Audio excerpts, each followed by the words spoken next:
Salut à toi, j'espère que tu vas bien, contente de te retrouver ici et ensemble traversons ce nouveau portail sur la passerelle stellaire. C'est parti mon kiki. Alors revoyons déjà ce qu'est la géographie sacrée. Cette discipline ou cette, je sais pas comment on pourrait dire, cette section englobe des lieux d'une importance considérable car elle est faite de lieux ultra chargés en magnétisme. Des lieux qui passent sur une ligne tellurique très importante et sont orientés par rapport au lever et au coucher de soleil et d'une façon plus élaborée par rapport aux étoiles et à des constellations entières. Dans ces lieux, l'énergie est condensée et il y a un taux vibratoire élevé.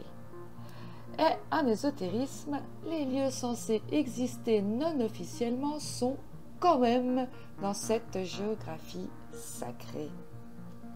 Par exemple, rappelle-toi de ce que nous avions vu déjà.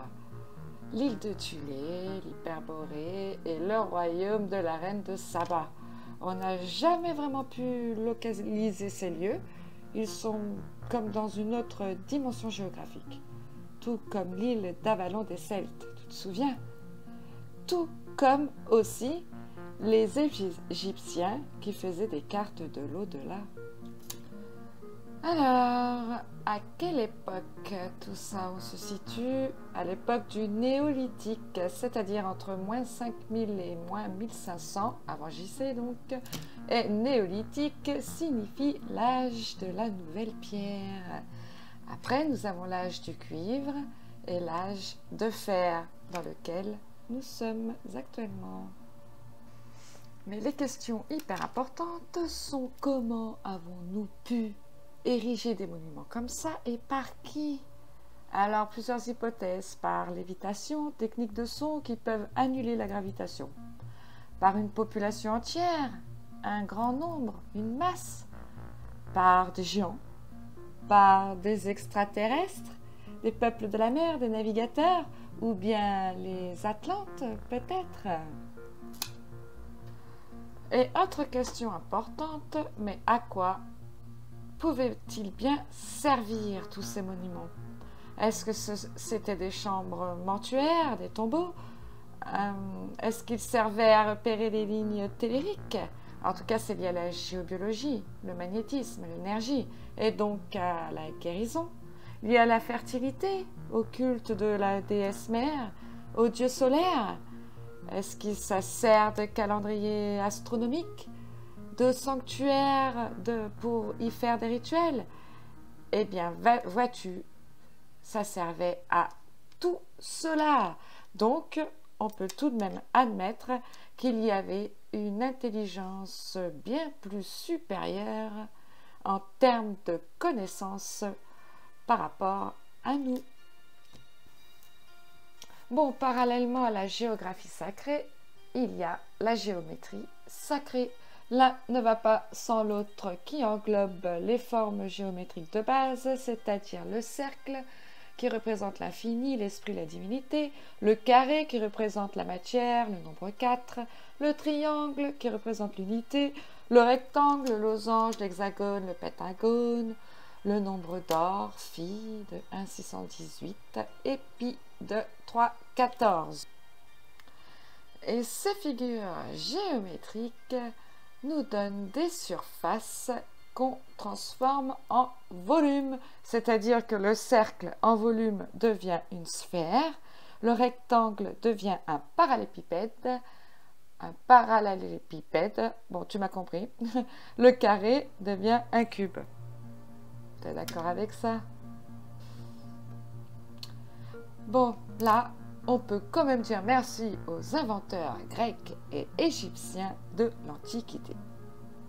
Et Platon, ce grand initié a lié les 5 polyèdres réguliers à quelque chose de spirituel.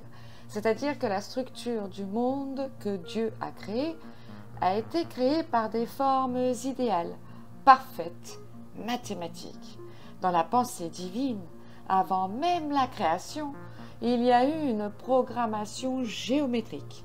Et cette structure géométrique, on la retrouve en nous, dans notre ADN. On aurait un polyèdre imparfait dans sa structure que nous devons de rectifier. Alors, l'aura augmente, nos corps éthériques sont de plus en plus perçus, l'univers est de plus en plus connu et la forme géométrique de plus en plus harmonisée. Bref, là est l'évolution de notre monde et de l'humanité, que tu le veuilles ou non. Il faut que tu arrives à comprendre ça à travers le nombre d'or, la suite de Fibonacci, le triangle rectangle, la spirale logarithmique qui signifie quelque chose qui évolue de manière non linéaire en fait. Prenons l'exemple d'un escalier.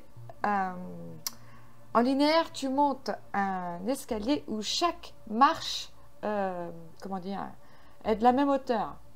En logarithmique, la première marche va être haute, la deuxième un peu moins haute, et après ce sera tout plat, je préfère. C'est une progression qui suit une courbe et pas une ligne. Voilà. On continue, et la coudée royale égyptienne qui est un arc de cercle de 0,5236 mètres. Maintenant, nous entrons dans le vif du sujet et nous allons commencer par les mégalithes. Méga qui signifie grand et lithos, la pierre. Donc mégalith signifie les grandes pierres. Un menhir est une pierre dressée, mise à la verticale. Un dolmen est une sorte de table, tu verras. Un alignement, c'est d'avoir des enfilades à l'infini de menhirs. Un cromlech, ce sont des formes géométriques fermées, comme Stonehenge, par exemple, que nous verrons dans un prochain épisode. Un cyste est une fosse et de grandes dalles transversales dessus. Un hypogée est un caveau ou tombeau creusé dans la roche. Un cairn est un amas de pierres. Et un tumulus est un dolmen, donc une barre transversale, deux barres verticales et recouvert de terre, une colline par-dessus, et on pourrait dire que c'est un tombeau. Voilà, cet épisode d'introduction à ce qui va venir est terminé. Merci pour ta présence. Si ces explications t'ont parlé, pense à t'abonner si ça n'est pas déjà fait, à liker et à partager autour de toi. Et surtout, reste bien ancré dans le cœur et les yeux tournés vers les étoiles.